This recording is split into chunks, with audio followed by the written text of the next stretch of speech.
Welcome back to another reading and correcting with me, Kendar, the Tiger Writes, and Ty, the Tiger Supervisor. These are where I read a chapter from one of my stories and correct it as I go. If you want to listen to these live, it's every Tuesday morning, 8 a.m. Eastern Time on Twitch. And if you want to support me, that is on my Patreon. Today we are doing chapter 53 of Breaking Step. His control slipped, and the wind nearly threw Tibs off the roof. With a curse, he leaned against the chimney to block it as he regained control. Ah, there's a lot of it. As he regained control through air essence, then it stopped. Then it stopped buffeting him about.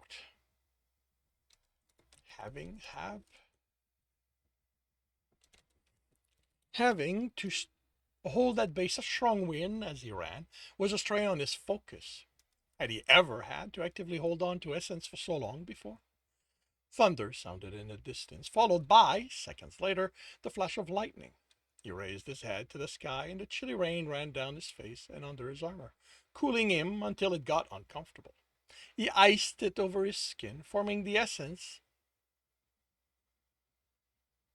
He iced it over his skin, forming the essence so it wasn't cold, and pushed himself from the chimney. This wasn't about enjoying these new roofs. It was about reaching the brokerage and figuring out how to get in. Once that was done, he could rest. He stopped before the building was visible through the rain as it entered his sense and felt someone on the roof of a building lining the open plaza around the brokerage. The person had no element, which was why their faint life essence only registered now. There wasn't enough of it for him to tell to tell them. There wasn't enough of it for him to tell them apart from the background essences at the edge of his sensing range. The only reason he could tell that it was a person instead of a weave or essence that made out everything around them was that life essence has something of a glow to it, to his senses, which nothing else had. He didn't know why. He went around them to approach from a different direction and sense someone else on that roof on the outside of the plaza. He kept going on. He kept going kept going, and there was someone on the next roof, then the one after that. Guards, he decided, once he was back where he'd started. Once he'd gotten back where he'd started. Each roof had one or more person there. They were close enough that even with the rain, they could make each other out. On a clear night, they would see each other's lantern and the outline of those on the roof next to them. He could feel their fire, protected from the wind. They were strong, so a large wick and plenty of oil. He approached until he was a roof away. This one had 3 guards huddled under a makeshift awning against the chimney. The one on its left had one standing on a more permanent shelter that consisted of a roof and a wooden wall that the guard moved to block the worst of the wind, leaving the lantern untended on a small table. In this weather, even with their attention focused, all he needed to slip by was to create a gust of wind strong enough to threaten snuffing out the lantern before running along the side of the roof. He made a disc of water, intent on using them to cross the brokerage, and rain clattered surprisingly loud on it to his ear, and that of the guard as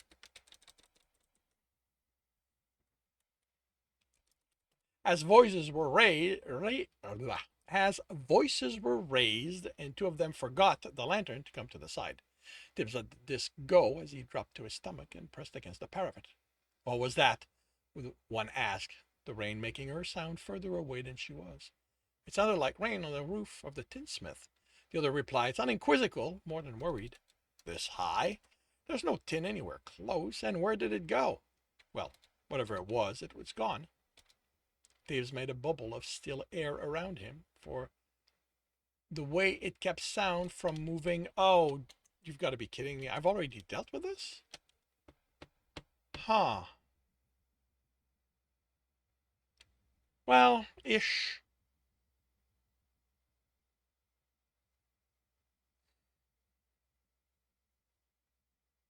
Well, no, actually, this is a different method. This is still air. Okay. Okay. So okay. Tibbs made a bubble of still air around him for the way it kept sound from moving past it and immediately let it go as the rain beaded and ran down the dome. Fortunately, it didn't attract attention. Unfortunately, to work out how to make the water disk silent, he needed the rain to fall through, which might get the guards investigating. He added that to his never-ending list of tasks as he crouched and ready to run.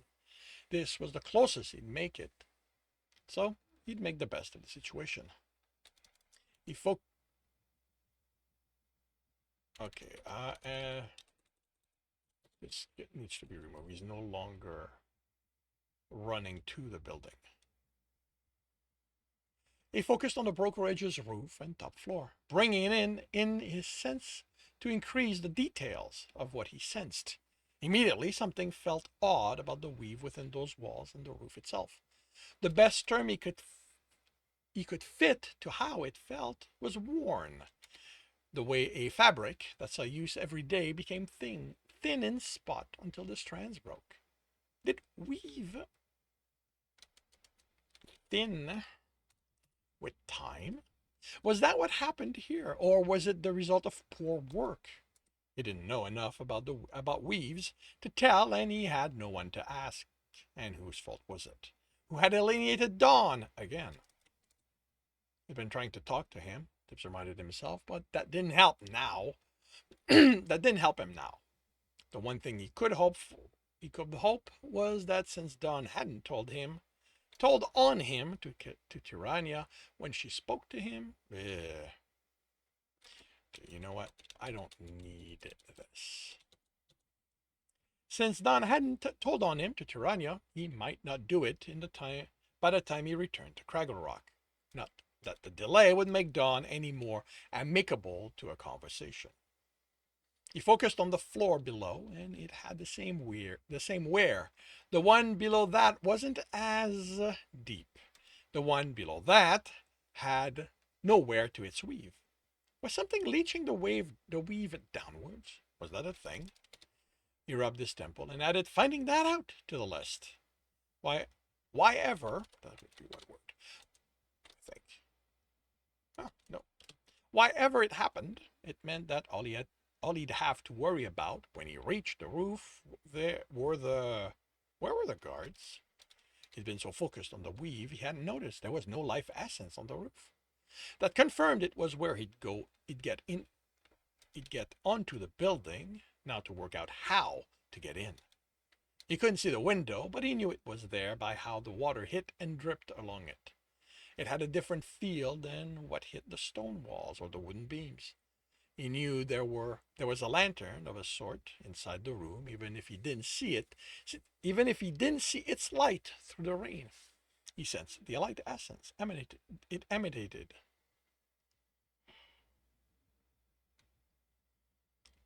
You know what? I'm going to change that. It's a lantern.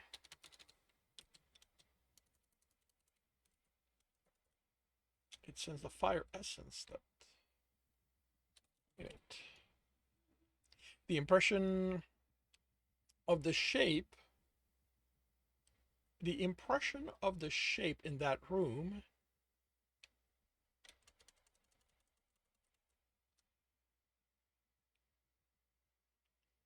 the impression of the shapes in the room from how since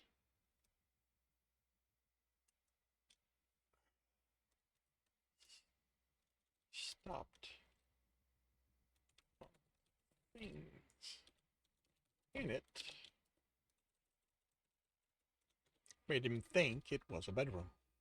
Using his sense of the rain, he made out the windowsill. It was large enough he would be able to hold on to the one above and rest his toe on the one below, if he could touch them without the weave reacting. He expected the weave in the roof wouldn't react to being walked on, unless the lack of guards was how it always was, instead of them not bothering because of the weather. But would the windowsill be the same? Why would it? It wasn't like guards had a reason to hang from them. How could he go about checking if that weave would trigger without it sounding the alarm eh, without sounding the alarm? What could he do to a weave to keep it from reacting to his presence? Why did everything seem to always come down to questions he couldn't get the answers to?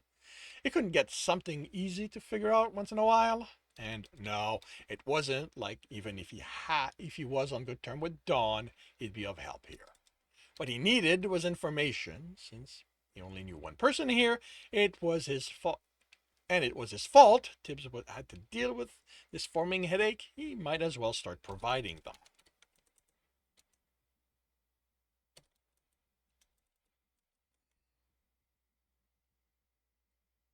No, wait. No, you started providing answers. Okay, that's not a repeat.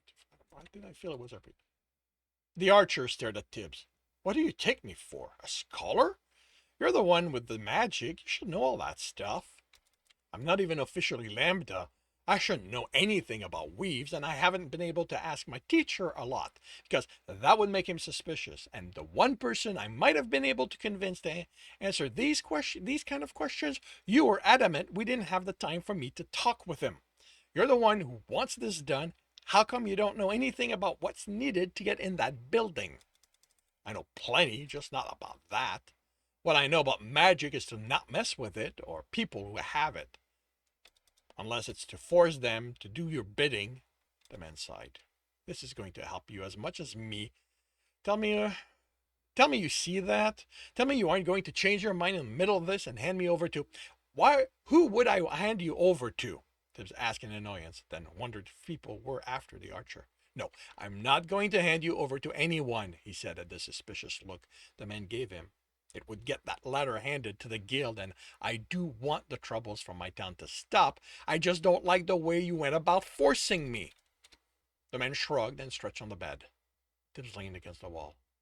What's needed to get into the brokerage? The normal way, I mean. How do people who need to go in do it? They have to make an appointment with someone there. Can you make one? I could go in as your apprentice. Archer shook his head. When you make the appointment, you need a referral letter. A referral letter, the plan outlining what you'll need from them, and show that you have the funds to pay them with. It can't be that hard to convince them you have all that. The man chuckled. Clearly, you have no idea how business is run, or how hard it would be to make happen. And even if I could, you couldn't come. Your eyes give away you have magic, and putting lenses on them to hide their color would draw even more attention. That's the end of dialogue. I can't. He stopped. If Archer didn't know he could let go of the element and have normal eyes, he wasn't revealing it. Since the archer wouldn't help, Tibbs left the room and took a seat at the bar, placing a copper on the counter. Sanya replaced it with a tankard. You look like you have a lot on your mind. I don't have enough. Took a careful sip and was pleased it wasn't as spicy. I don't know enough to do what Archer needs me to. That doesn't sound like him. He has contact all over the place. Not for this, Tip said, annoyed. Do you know a sorcerer who'd be willing to answer questions? I attend a tavern, she replied with a chuckle. Unlike how the bards like to sing, those are not the type of people who can congregate here. Why don't you just walk up to one? With your eyes, I'm sure they'll be willing to help you. My experience is that if someone has knowledge, they aren't interested in sharing it unless they'll gain something in the process. Their preferred thing to gain are coins, and I don't have enough of those here. Couldn't Archer get you into the library? He said he knows nothing about magic. The city library, she said, and Tibs stared. It's where the scholars store their work? I thought those went in universities. They work there, but the library is where the books are kept. And they let anyone in? He asked, suspicious. She chuckled. Of course not. Only scholars, researchers, and sorcerers can go in. I don't exactly look like one of those. Looks are easy to change, she replied casually. But I don't know enough to pass myself off as. Okay. He couldn't claim to be someone who belonged in such place, but he was short and a stranger, and strangers still confused him for nothing more than a kid when he was out of his armor. Kids cause mischief, and if one of them was wealthy enough, that mischief could be forgiven in exchange for coins. He finished the ale in a long swallow and coughed. Not a spicy didn't mean it went down any easier if he drank it too fast. Then he left the tavern to find a marketplace. He needed to get himself properly dressed, and that meant he needed coins. The enormous hall echoed with each of his step. Tibs did his best not to let the stiff clothes bother him as he followed the wealthy men and women through it. He'd slip behind them as they'd approach, close enough to be mistaken for their son, but far enough they wouldn't notice unless someone pointed him out. The guards by the entrance lazily looked them and him over as they passed and didn't react. He'd had to remind himself he wasn't channeling an element, so his eyes were their normal brown and uninteresting. Now that he was inside, he needed to find the information he was after, and find it in the language he could read. Karina had taught him the letters from her kingdom, not his. The letters were the same, but arranged so the words were different. He was still pondering how much of a problem it might be as they crossed an archway, and he came to a stop as he saw the bookshelf. The tall bookshelf, then the one next to it, and another, and still more. The room was long, with shelves after shelves tall enough ladders were attached to them in case someone wanted a book that was too high to reach. And there were balconies above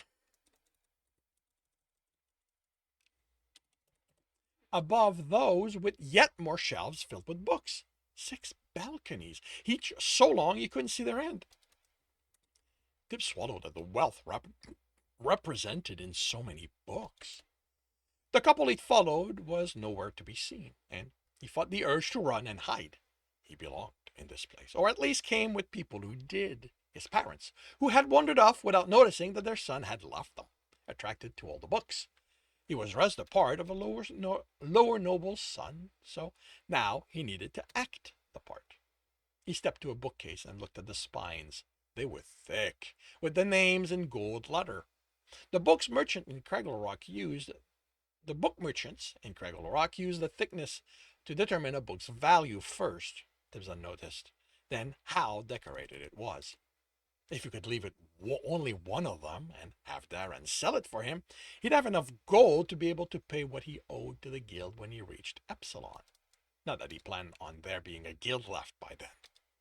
He wasn't here to fill his pouch, but his mind. He reached for a thick one and a woman spoke. He didn't understand the words, but tone held warning, and he sensed her behind him. He'd been so awed by the sight, he'd ignored his sense. Again, he fought the urge to run. He was a noble son, used to getting his way. He turned and readied himself to tell her off for keeping him from doing whatever he wanted. The severe gaze in her hazel eyes kept the words from forming. Her hair was lighter, short, streaked with gray.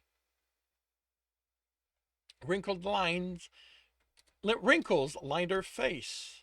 I'm sorry, he whispered, swallowing the lump in his throat, then realized he wasn't looking at Mama, and that his reaction had given him away. You shouldn't be touching the books, she said in an accented Persitian. I am Oshara. And who might you be, child? I'm... What was he supposed to call himself? Tibber. Her smile kept him from adding anything. There was no maliciousness in it, but it became rigid the way those who didn't believe what they'd heard kept themselves from reacting. She'd call the guard and have him sent to a cell. Well, probably not. He was a child, and she seemed kind, but her next act would be to send him out without and make sure he couldn't return. And what drew you here, Tibber? She asked, amused. You seem rather young to be an apprentice, and I expect that if you were here with your parents, they wouldn't have let you wander and touch precious stones without the proper preparation. She took her hand from behind her back. It was covered by a thin white glove that had a delicate weave through it. Sensing around, anyone handling a book wore gloves of a similar weaves. He hurried to put his hand in his pocket. I'm afraid it is too late for that, Tibber. You have already given yourself away. And what are you going to do to me? He asked, more ashamed at having been caught so easily than afraid of her answer. That depends on why you sneaked in. Are you here to steal a book? He shook his head. Then why are you here? I am curious. And regarding what? So many things, he replied, unable to keep the exasperation from his voice. Her chuckle was unexpected. Curiosity is a good thing for a future scholar to have. I'm not right. His eyes were brown. No, of course you aren't, yet. But that you went to such length to gain entry tells me you have the determination, along with the curiosity, required. I am certain that when you are of age, you will be able to convince a university to take you in. He didn't think it likely once he'd taken down the guild and avenged Mama. I guess I should go. Is there something specific? And I can assuage your curiosity about? She asked before he turned away. Or did you simply wish to see our vast collection? Tibs eyed her suspiciously. There was no light on the words, but why aren't you angry?